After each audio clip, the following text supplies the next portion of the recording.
So you want a tour, huh? Okay. I'll teach you. We'll talk about it. I'll tell you how to do it. What's up? My name's Kay. This is Project Freelance, the podcast for freelance creators, whether you are a photographer, filmmaker, musician, entrepreneur, or you do some other crazy shit that isn't a 9-to-5 desk job. Welcome to Project Freelance. I hope you enjoy. This is for you. I should also note that during the time of the recording of this podcast, I essentially lived under an airport. There is apparently a party going on in the skies. Every airplane is flying right now, so there might be some ambiance from them and or the birds chirping outside. So, here we go. We gonna talk about tour. I've been on tour a couple times, so I want to talk to you guys about it. I am in no way a veteran, nor do I claim to be a veteran. You guys, I have so much respect for you veterans. I'm going to have some musicians and some crew members on the podcast. I'm also working on a couple crew documentaries, so if you want to check those out, they'll be out eventually. I'll let you know later down the line of the podcast. So I've talked a little bit about touring. I've talked a little bit about how I started. I talked about my first tour. I've talked about it multiple times because it was a nightmare. But if you want to hear more about that, go back in the podcasts and just listen to basically any of the podcasts because I feel like I talk about it in every episode. So the first time I went on tour, it was 2014. I had just moved back to America from Australia. I had been living in Dubai with my family and then graduated with a bachelor's in film production in Australia from SAE Institute. It's from Melbourne. And I moved to California. I decided to go to California. I was here for, I think, 4 or 5 days and then flew out for my first tour right after I got home. Crazy. No family in California. I didn't know anybody. The only people I knew were in a band called Hardest and my friend Danelle, who tattoos me quite frequently. So I didn't know anybody. I didn't know where to live. I didn't know what I was doing. I was literally moving out on my own without my parents, like for the first time. And my dad was on another continent. So like I was basically becoming an adult real quick. So yeah, I went on that first tour in 2014 and I think it was like 3 weeks, 3 weeks. I don't remember how long it was. It felt like forever.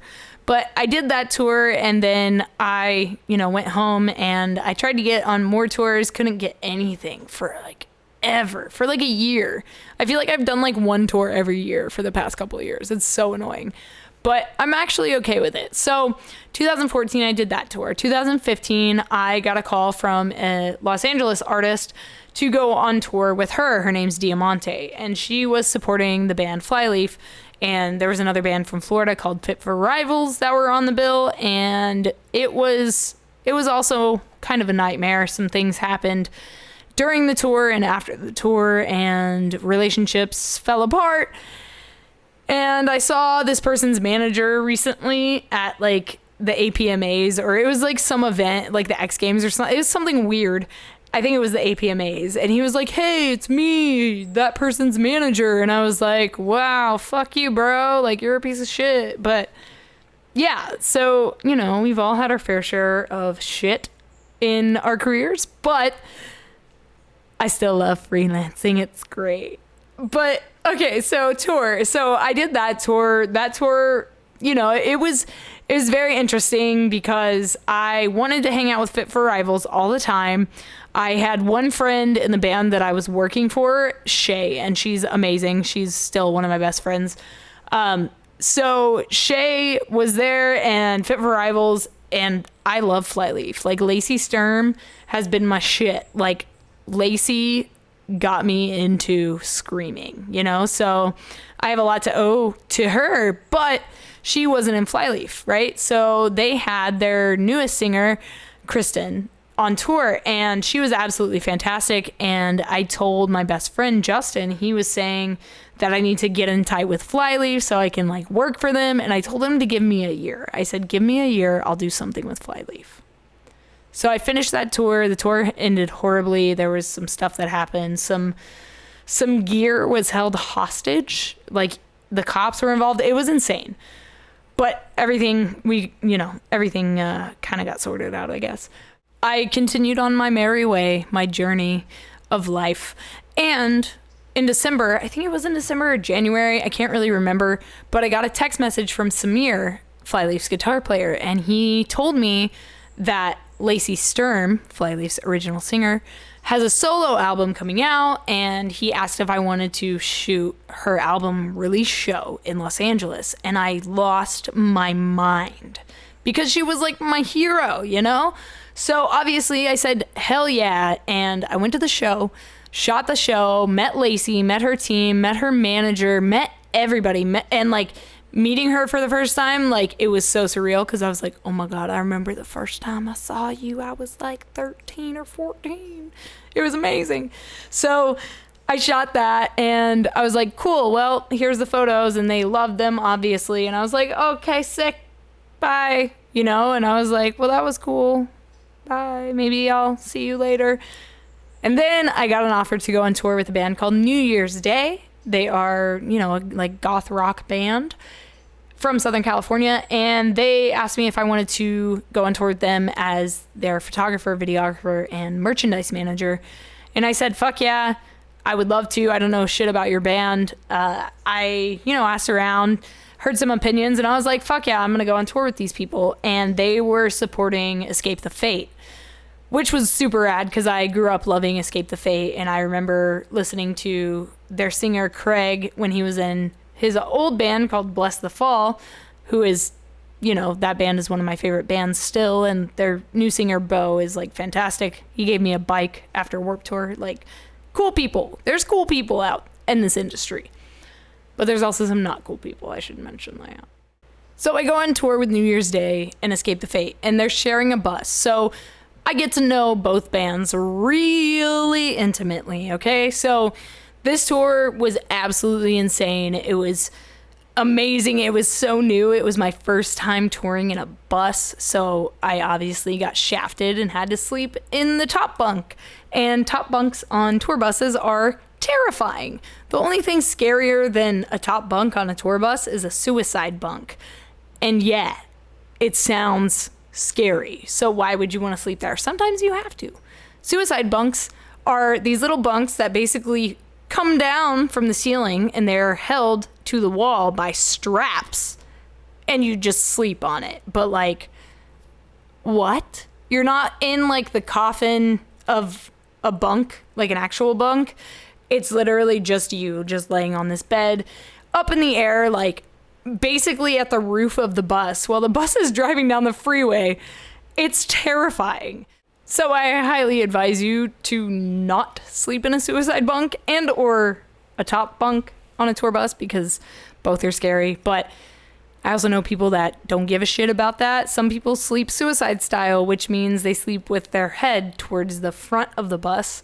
And that is extremely stupid, because if the bus crashes, obviously you're going to go towards the front of the bus, which means your head is going to go into a wall, you're going to break your neck and die. Therefore, don't sleep suicide style either. Tour stories, man. I could tell you guys some tour stories, but I don't know what I'm allowed to tell you guys. We almost got arrested by Border Patrol once. Like, tour is crazy. We had this, I'm going to tell you guys some stories real quick. So before I get to that, so I did the New Year's Day run. It was amazing. And then like a month later, Escape the Fate asked if I wanted to go on tour working for them. And New Year's Day was on that tour as well. So I basically just swapped bands and I worked for Escape the Fate on that tour. It was awesome. And we played a bunch of festivals because it was festival season, which is in the summer, early summer, all throughout the summer.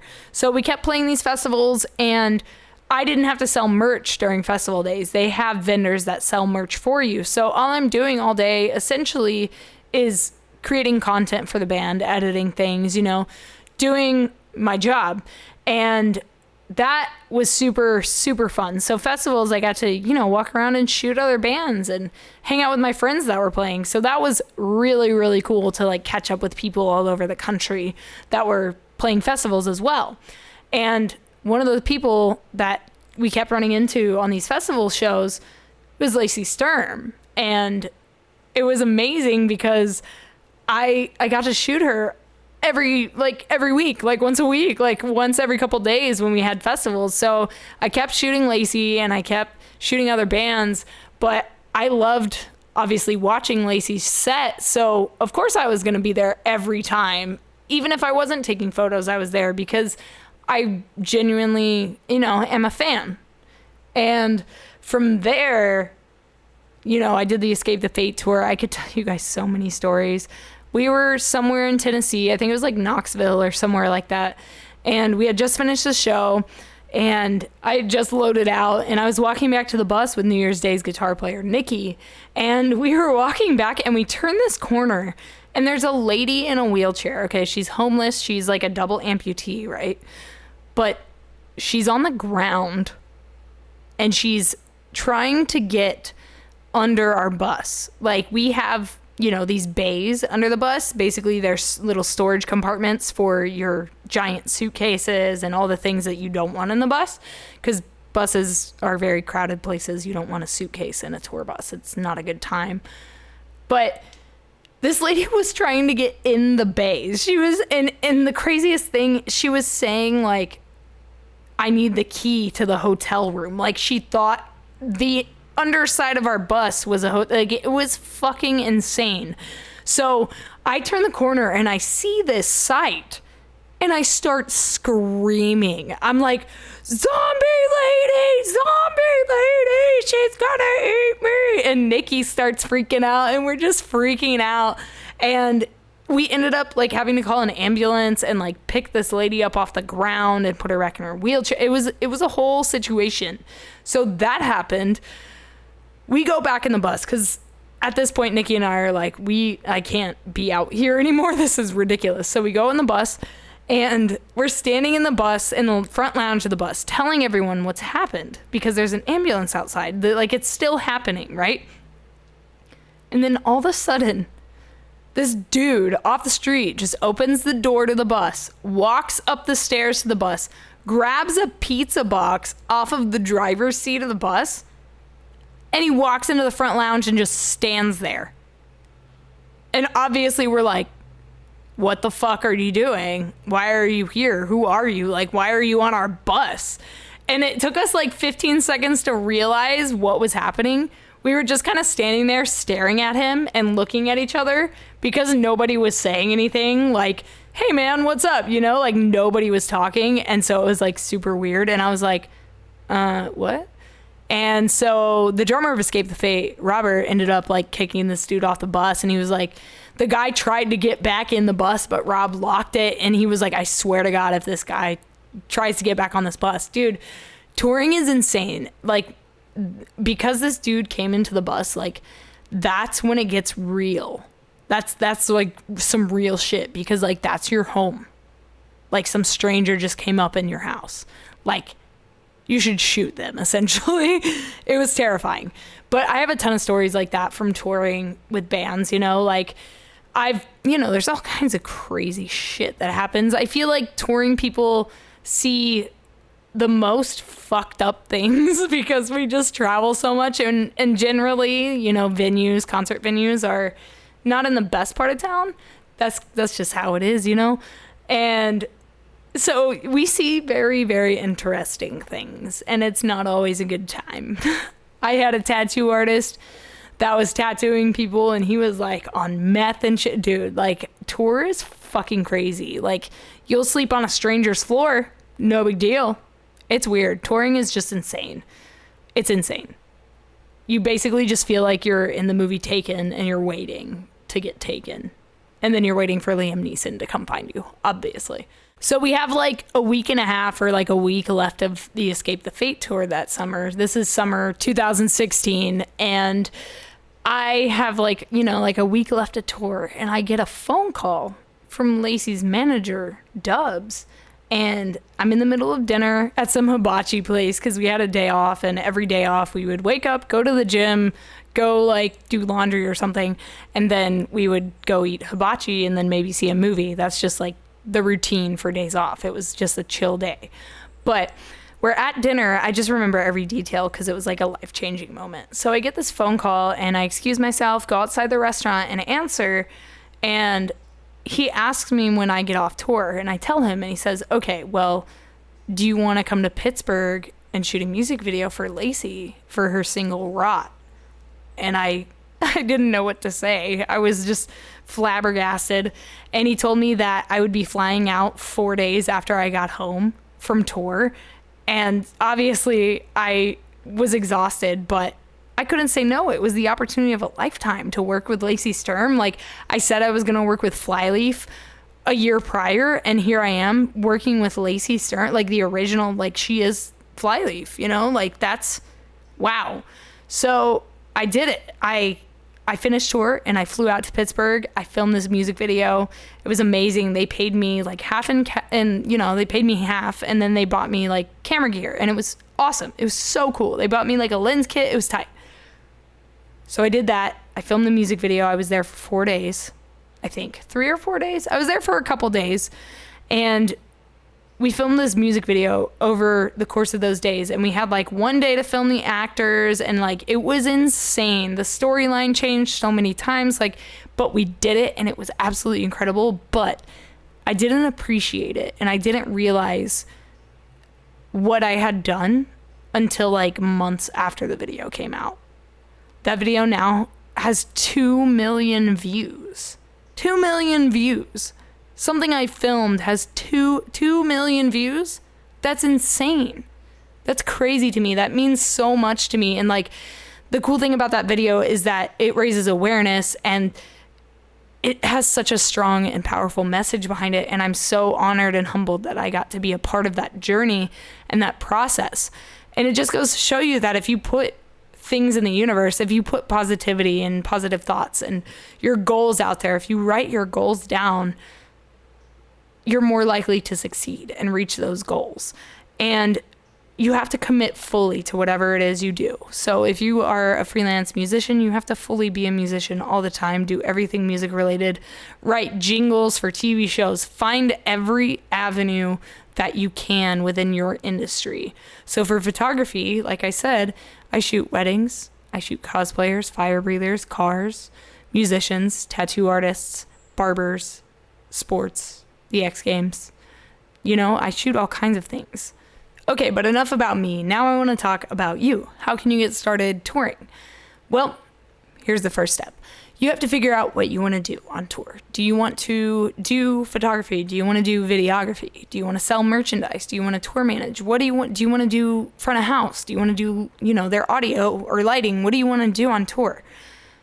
You figure that out, and then you need to figure out, what else do you have to offer? What else do you know how to do? Do you know how to tune a guitar? Do you know how to line check drums? Or do you know how to do other things on tour? Like, can you drum tech? Can you TM as well? Can you do photo, video, and merch? Can you do photo and TM? Like, what are you offering? Because the more talent you have, the more knowledge you have about different things, the better off you're going to be when it comes to getting, you know, tour gigs.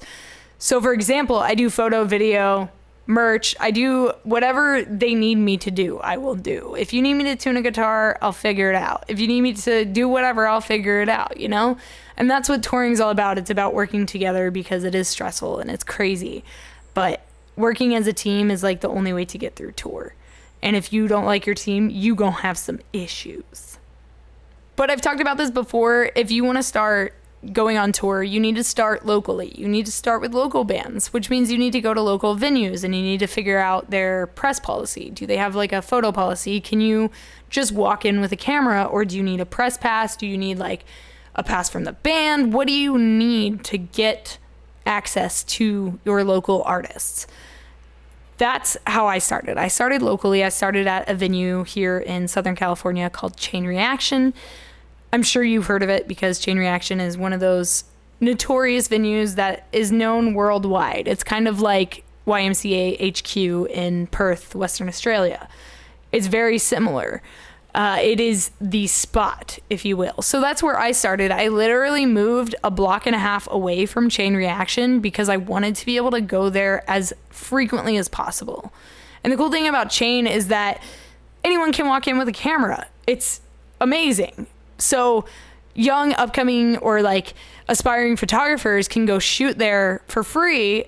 Well, I mean, they have to pay for a ticket or whatever, but they get to go shoot and they get to learn, and they get to learn how to shoot in one of the most complicated environments. A live show in a tiny, dark venue that doesn't really have, the budget for a big lighting setup, so you get to learn a lot. And live music is very like on the fly. It's very fast, and you have to have an eye for it, but you also have to know music. You have to understand rhythm. You have to understand timing, because that will really help, especially if you're shooting, big performance artists. So people that jump around a lot, or musicians that maybe spin, or they do backflips off of things. I don't know, whatever it is, like it's important to have that eye for, the movement and the art. And that's one thing that photographers forget about. They forget about movement. And because I am I'm a videographer as well, I think about my photos as, movies, and I think about my movies as, photos, because it's essentially 24 photos every second is a video, or 30 or 120, whatever. Doesn't matter. So start locally. Figure out the policies at the venues. If you need to get a press pass, do it. And now you're probably wondering, like, okay, well, cool, local shows are rad, but like, I want to get paid to shoot bands, like band promos, whatever it is. And you're looking for bands, and maybe the bands that are playing at these venues, maybe they have promo photos. Maybe they don't need promo photos. This is when you go to the internet. This is when you go to social media. This is when you figure out what other local bands are in your area, because chances are there's got to be one that hasn't had photos taken of them, and they're probably going to want photos taken of them. And like music videos go the same way, So you have to actively seek the work. That's the thing. Photography, like freelancing isn't something that gets handed to you. Freelancing is a hard ass job. It's not easy. It takes a lot of your time. It takes a lot of money, especially if you're in the industry that I'm in. It's probably one of the most expensive, like $20,000 for a glass, like lens. Are you serious? Like I could buy a car or a camera lens. Like that's some crazy shit to me. It's unreal. Very, very expensive. Something else that I want to tell you is when you start shooting local bands, don't just shoot rock bands. Don't just shoot metal bands. Don't just shoot rappers. Shoot everything and anything, any kind of music, every kind of music.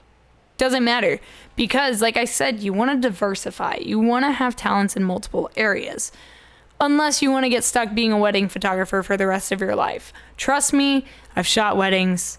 They're beautiful, they're great, but they also get boring and redundant. It's a pattern, it's a routine. Weddings are typically the same process. They get dressed at 1:00.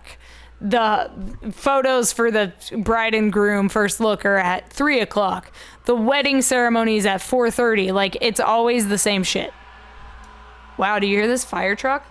Yeah, I'm going to keep that part in. I'm not going to edit that out. Shoot every kind of music is basically what I'm trying to say. When I started out, I shot my friend Eric. I shot him. He does covers on YouTube. So I would shoot his covers and he would write music for me. And so we traded off like that. And that was a really good way for me to build my portfolio. He was a local artist. We met at Chain Reaction at one of the first shows I went to. And I was a complete dick to him. And then like the very next day, I met him at a studio and we recorded a cover for an Of Mice and Men song. And we've been friends ever since. I lived with him for a year and his family. Like it was one of those crazy things. But that's what I'm saying. Like, meet local artists because you'll build a relationship with them. And then you can continue to do things with them and for their friends, and you get recommended. That's how it works. Working locally is great because it builds your business where you live. You don't have to get a bunch of jobs online if you get local artists, and I've shot a couple bands here in California. I want to shoot more. My goal next year is to shoot a music video every month, and it's going to be a little bit hard, but I feel like I can do it. And if you know any local bands, or if you're in a local band, or if you don't have to be local. I flew to West Virginia to film a music video for a rapper there, and we filmed in an abandoned elementary school. It was amazing. I'll put a link to it in the show notes. You gotta check it out. Super fun, super sick. The behind the scenes video is unreal. But once you start looking at local artists and you start shooting them, it gets very, very, very fun very quickly, because if you get on with a band early, for example, let's talk about Adam Elmakias. And I want to have him on the podcast so badly. So I'm going to reach out to him and see if he wants to do it, because I would love to pick his brain about a few things. But when he started out shooting bands like Pierce the Veil, All Time Low, Bring Me the Horizon. So he started shooting them, and they continued to like his work. So they kept working with him and kept working with him, and he kept shooting them. And then he started going on tour with them. And then he started going on tour with A Day to Remember. And that's his like full-time gig, mostly is with A Day to Remember, and that's something that's absolutely incredible, just from shooting his local bands, you know, or shooting bands when they would come through the city, that kind of thing. And that's something that I took a lot of inspiration from. So Adam, you're killing it, dude. I love seeing your stuff. Super proud of you. Big fan. I hope you'll be on the podcast one day. So get on with local bands, get in with them, because you keep shooting them, and then they ask you to go on tour with them because you're already making great content that they love. So of course they're going to take you with them. You were with them at the beginning. You help them grow. Essentially, your photos are a huge, huge, huge part of a band's promotion, like promotional work. Are you kidding me? Bands without photos of themselves, like, what are you doing? Go pay a photographer. Just go pay them $800. Go pay them $1,000. Go pay them $500, whatever their rate is.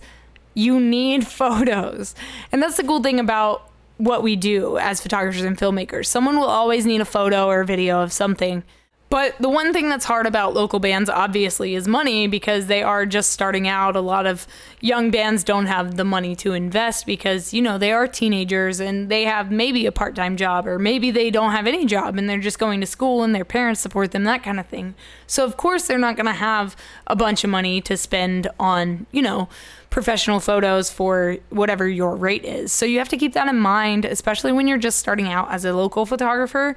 You have to understand and you have to realize that these people don't have a whole lot of money when they start out. And neither do you as a photographer. You don't just automatically get thousands of dollars and make a living at being a photographer. You have to bust your ass. I remember having to make $250 last me a month. Like, it's some real shit what we do, you know?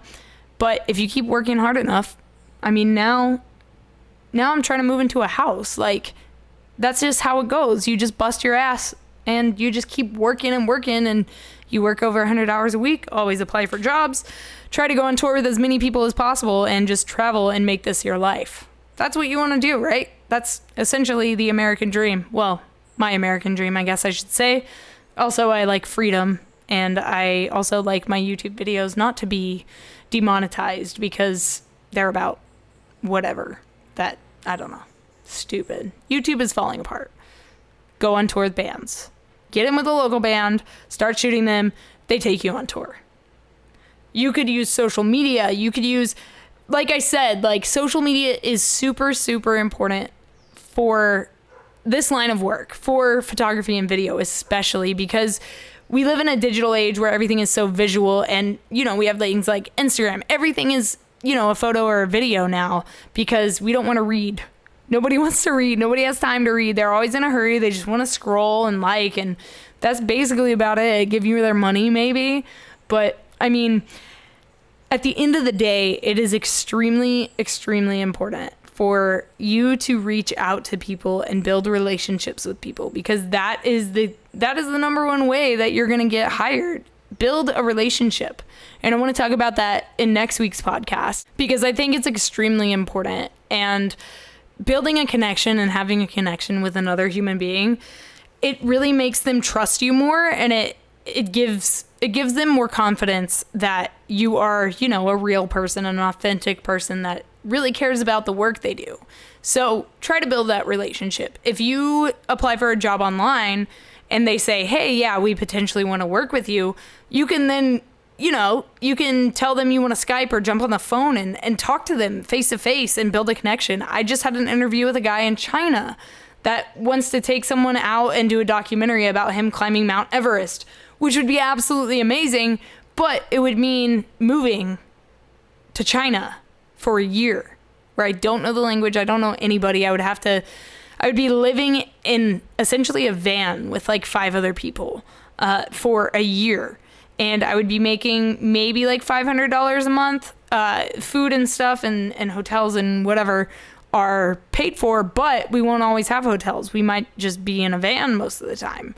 And so that's the concern, because I wouldn't be getting paid like a lot. I wouldn't even get paid enough to like pay my rent back home, So it's one of those things where like I would absolutely be honored to do it and privileged, but I don't think it's the time for me to do it right now. And I feel like it would be more beneficial for me to stay here.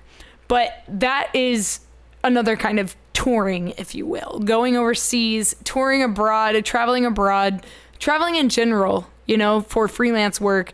That is the next step. You want to get to a point where you don't have to tour with bands. You want to get to a point where people fly you out to shoot their band, you don't have to go on tour with them, whatever. And here's the thing.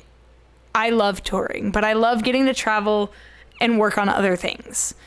Like right now, I'm getting ready to go on tour with a couple barbers. I'm filming a documentary about female barbers in the United States. And then we're flying to Japan. So I'm able to travel all over the United States and to Japan, and I'm getting paid, and it's like, that's my life. I'm gonna be in Japan for like 2 or 3 weeks, and then I'm meeting my dad and going to New Zealand. Like, that's my life. So what I do when I travel, I try to get other jobs, and that's what's important. So something to note about tour: if you're on tour with a band and there's like a whole tour package, so say there's 4 bands, try to photograph the other bands, try to get them to pay you as well. I mean, obviously clear it with the band you're working for, because some bands get really pissed off about that, because they're like, we're paying you to work for us and you're working for them for free. That's really fucked up. So make sure you clear it with your band, and try to get the other bands to pay you. Or if you know that you're going to be in a certain city, you can tell people, be like, hey, here's the tour schedule. I'm going to be here. I want to shoot band promos in the morning, or I have a day off here. I want to shoot a music video, whatever it is. Bands will approach you. Obviously, if you're traveling and you're there and people love your work, they're obviously going to try to hire you when you are there and they can afford it. That's what's cool about touring. You get to work with artists that are outside of your local scene. You get to work with artists that you might not have ever known. This kid in West Virginia, he watched my YouTube videos and reached out to me and asked if he could fly me out and pay me to film him a music video. And I said, fuck yeah. And I went. Touring is crazy. Getting to travel is crazy. And I never thought this would be my life. And it's also super weird seeing people do normal things in real life, like even driving on the road. I always feel like, what are you doing? Where are you going right now? Why are you in your car? I'm a freelancer. I work for myself. I drive when I want to drive. It's so weird to me. But yeah, I love getting to travel. The weird part about traveling and touring is coming home and trying to readjust to normal life and trying to get back into the swing of freelance work, because you've been on tour, say, for, 57 days. Like, I was just on tour with Warped Tour for 57 days. I came home. I didn't get a single paycheck in the month of September. August. In the month of August. I didn't make any money. I mean, I made a little bit of money, and like I made some money off of YouTube and iTunes and Spotify and all that shit. But like, film work, I didn't do anything. I didn't have any clients because I had been gone for 2 months. Like, how can you expect to like come home and there just be work there? It's not like a 9-to-5 job where if you leave for a week, you can come back, your job's still there. It's not like that. Like, you leave for 2 months, like, is your job still going to be there? It's crazy. And some companies, yeah, of course. But when you're freelancing and working for yourself, you can't, on Warped Tour, like, as much as I wanted to apply for jobs all the time, it was physically impossible. Like, Warped Tour was so exhausting. It was crazy, but I loved it. Warped Tour is amazing. Warped Tour is the ultimate tour. If you go on Warped Tour, basically Warped Tour is touring boot camp. Warped Tour is the tour that if you survive that tour, you could literally go on any tour. You will be fine. Warped Tour is brutal. 57 days outside in the sun, in the heat, every day, running around all day. Basically, my job was to create Instagram story posts throughout the day. So about every 15 to 20 minutes, I would add a new post to the story. And I would do this for about 8 hours. And between those Instagram story posts, I would film B-roll. I would film a weekly recap video from Warped Tour, and I would host it. And we had like a sponsor that had us out there. So PRS Guitars was sponsoring us to be on Warped Tour. So we had like PRS sponsorships that I had to create, things like that. And then I was also filming B-roll and content for 4 documentaries of my own. And I didn't edit or even go through any of the documentary footage until I got home after tour, because I was so focused on working for alternative press, and I knew that that had priority over any of my personal projects because they were literally paying me to be out there, right? So I can't justify editing other projects when I should be editing things for alternative press. So that's what I did. I didn't stop running around and filming. I couldn't. I didn't have time. I had so much I had to capture, and yeah, I had 57 days, but there's so many artists for me to cover. There's so much for me to cover, and it was absolutely incredible. I got to fly out to Minneapolis for 3 days for the 3 practice days of the X Games. So I got to meet and chat and film and hang out with all these, professional riders and skaters. And it was so surreal getting to skateboard around the lobby of the Vikings stadium. Like, I cannot tell you how incredible it was. It was like 11 o'clock at night, the first night I got there, 11 o'clock at night, nobody there. There's a couple riders down in the dirt riding, right? I take my skateboard, go down to the lobby. There's nobody in there. No one's working. There's no security. There's nobody working, right? There's like 20 people in the entire arena. And I take my skateboard and I skate around that entire lobby. And it was the most surreal thing ever. So getting to travel and getting to, be a photographer and getting to capture the world around you, it comes with a lot of amazing opportunities. You just have to go out there and put yourself out there. You have to push yourself. You have to challenge yourself to work on new things. If I didn't take the job I took with Maria Sharapova, if I didn't take the job I took with Brian Kane, or the job I took editing for Felix Sturm, like, if I didn't do these sports videos, I wouldn't have gone to the X Games at all. Because I've done so many different types of work, I can shoot weddings. I shoot weddings for a friend of mine when he needs a second shooter. It's one of those things like, yeah, I've never shot a wedding before, but I'll figure it out. Like, everything is a challenge.